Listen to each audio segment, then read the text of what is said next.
Okay, guys, discussion B talks about preservation of dementia care. Okay, so we're going to get into that. I made a little essay for you all. I'm going to go ahead and read it for today's discussion B. So here we go. Dementia does not arrive all at once. It comes in small slips. A, mis- a misplaced word, a forgotten appointment, a moment of confusion in a familiar kitchen. Families often describe it as watching someone fade piece by piece, like a photograph left too long in the sun. And because the losses are so visible, so measurable, so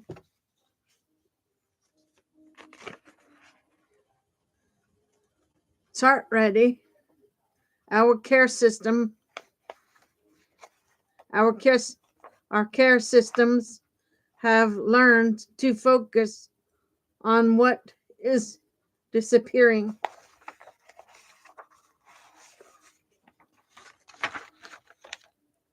But anyone who has cared for a person living with dementia knows that this is not the whole story. Beneath the erosion, something remains, something steady, something human, something worth building care around. This is why dementia care shouldn't.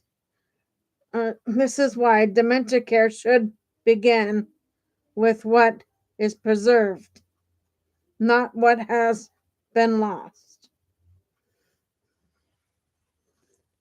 The morning I learned this lesson, it was early, a kind of Pennsylvania morning where the light comes in soft and slow, touching the edges of the living room like a blessing. It was it was visiting a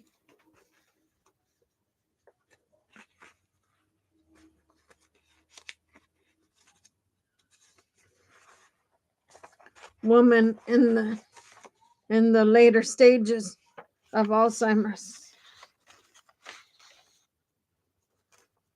Her daughter met me at the door, exhausted, apologizing for the night they'd had. She doesn't know me anymore, the daughter said, voice cracking. She doesn't know anything. But when we walked into the living room, her mother looked up. Her eyes softened, her shoulders relaxed. She didn't say her daughter's name. She couldn't. But she reached out her hand. Recognition lived in the gesture, not the words. The moment taught me more than any textbook. People may forget names, but they still remember love. They still remember safety. They still remember the emotional contour of a relationship long after the details have slipped away. This is emotional memory, one of the strongest preserved abilities in dementia,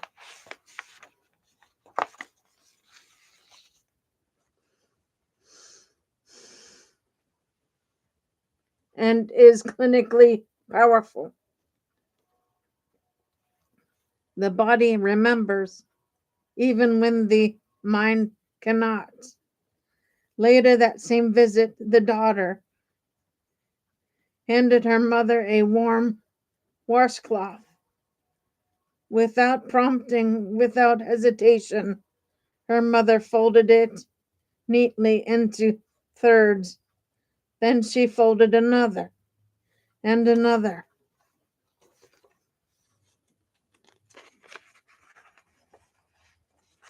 She had worked in a hotel. She had worked in a hotel laundry for 35 years and was it this was procedural memory, the deep automatic memory of how to do familiar tasks.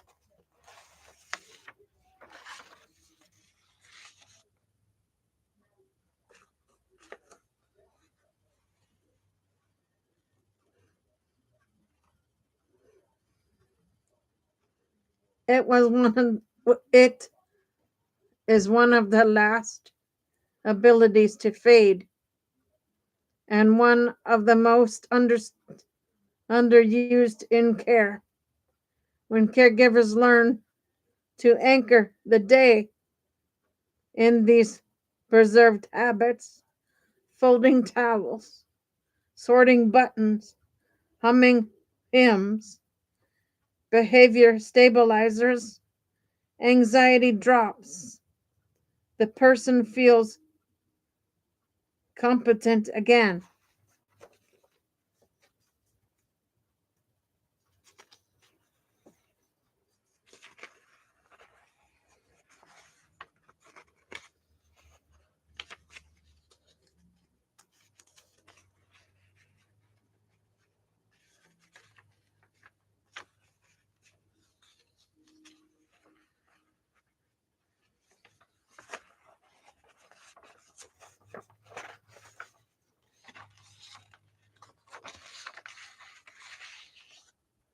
As dementia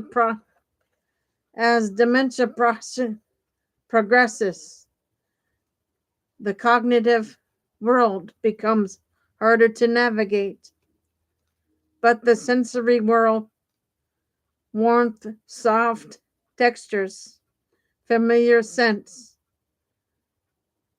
predictable rhythms remain accessible. A favorite blanket can calm a storm. A familiar song can bring someone back into themselves.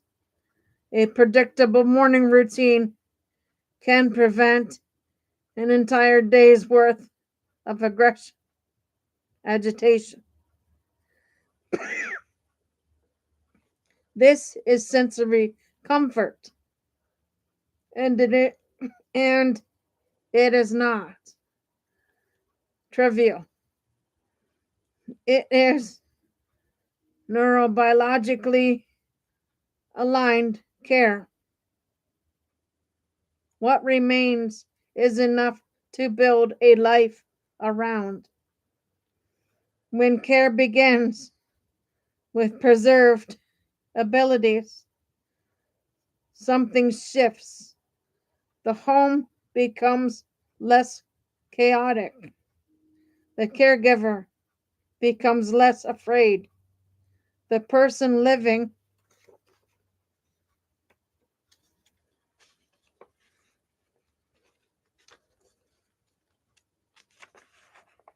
with dementia becomes more grounded, more connected, more themselves.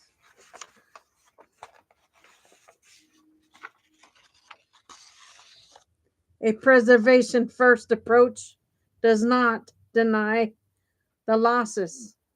It simply refuses to let them define the entire story.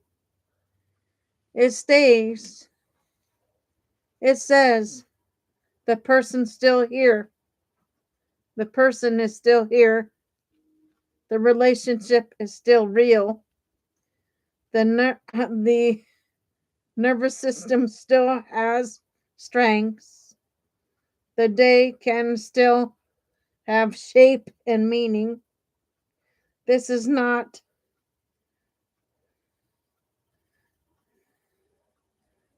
sentimentally. This is not sentimentally. It is clinical strategy. Why loss first care fails?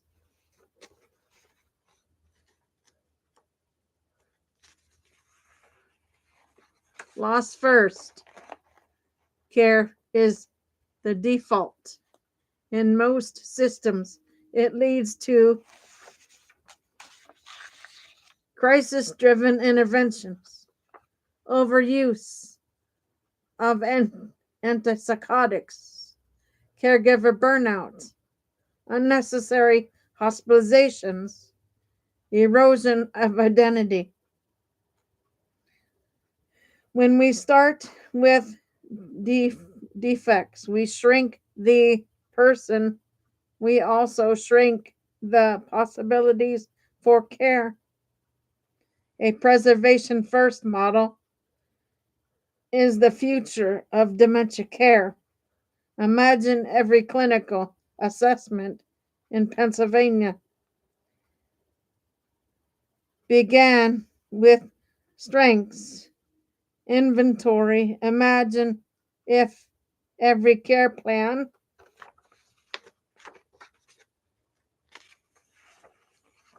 started with preserved emotional memory, procedural habits, sensory anchors, and relational identity. Imagine if caregivers were trained to use what still works instead of fighting what no longer does. This is not a small shift, it is a transformation. It is also deeply practical. Preservation first care reduces behavioral crisis, stabilizes home care, and prevents avoidable hospitalizations. It is the kind of care rural families in northwestern Pennsylvania already practice intuitively. Care built on familiarity, routine, and love. The truth at the center of dementia care.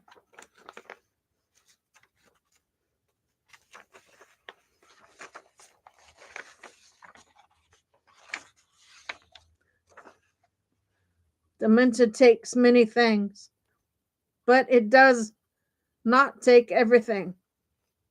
And if we begin with what remains, if we build care around preserved abilities instead of vanished ones, we create a world where people living with dementia can still experience comfort, connection, and dignity.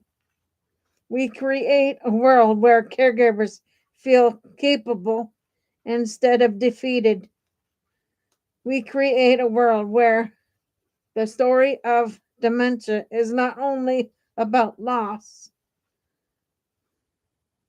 but about the quiet, enduring strengths that carry a person forward.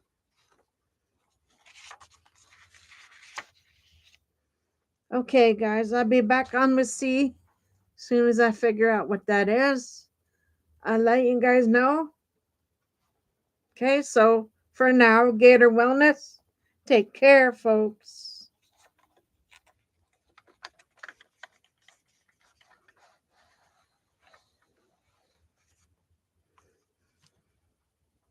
Be back on shortly.